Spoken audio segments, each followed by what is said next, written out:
Alex. And I'm Ashley. We're A&A Adventures. We're currently going around Australia in a Defender, and this is everything that we've had to fix in the first month of being on the road.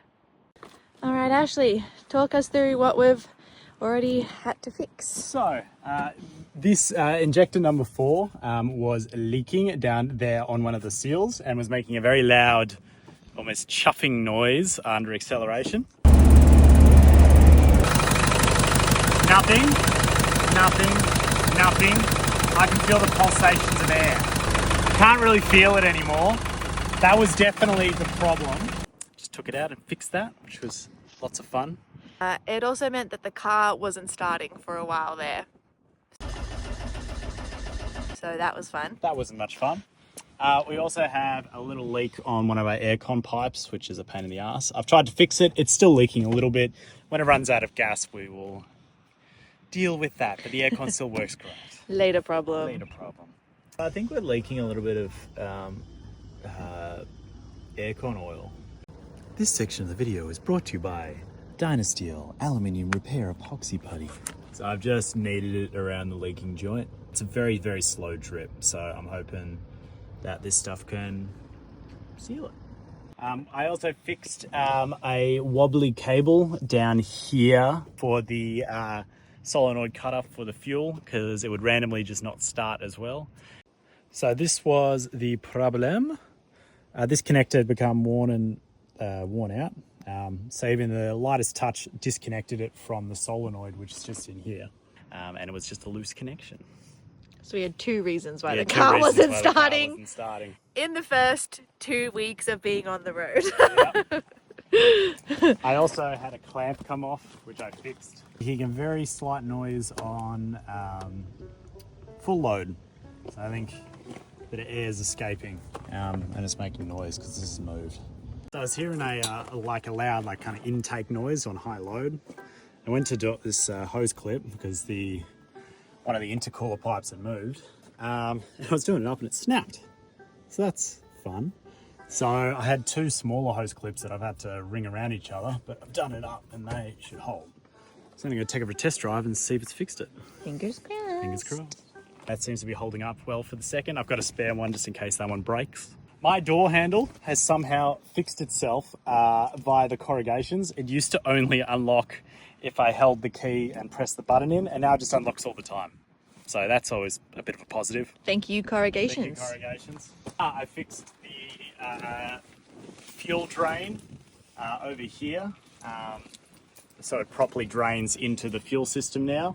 We just got flagged down on the highway by a guy that basically said we're pouring diesel all over the highway. So, the valve for the secondary fuel tank was in line, so it was draining past the pump and into the tank because it's up higher. But I do have some slight leaky fueling issues with that, and up there as well with the cap, which is not fun, but I'm not filling it up all the time, so it's okay. I had originally installed these. These were rooftop clips. I'd originally installed them up here for some reason. I just said, that's a great spot for them. And then that would mean that the bag would be above our heads in the way of the fly screen, the fly. So I went, bugger. So then I had to take off both this and then slide them in here, which is okay. Due to how heavy the pantry is, and this, for whatever reason, the last guy had taken off one of the locks on this side, so it's missing one of the locks. This kept bending out of place, so I tried installing some some slide pantry bolts. I'm facing a moderate issue where this keeps unlocking and hitting our lock system here. So this is currently locked. I locked it. We went around that corner and I heard it click, and this is open. This is open, and so is our fridge. We have fixed the opening canopy door issue with some locks. It now doesn't move, and I can now just do this and it opens. We lost a good soldier today, everyone. A good soldier got fucking decapitated, man. Holy crap. I mean, it was pretty flimsy, but I thought with 2 of them it'd be alright.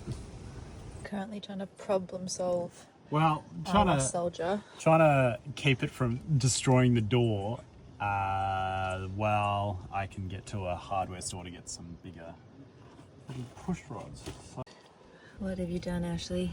Just put in a little bracket to hold it this way to stop it from going that way. Slide locks. But the small ones just immediately sheared off and died. So then I got some more heavy duty ones, and now these work great. And now it doesn't move and try and open up the canopy door. What do you mean try to? It did It open did up open the the canopy canopy door. I fixed Alex's door. How about the door handle that Mrs. Hulk over here? Just came up. Mrs. Hulk broke Oops. the bolt. Oops.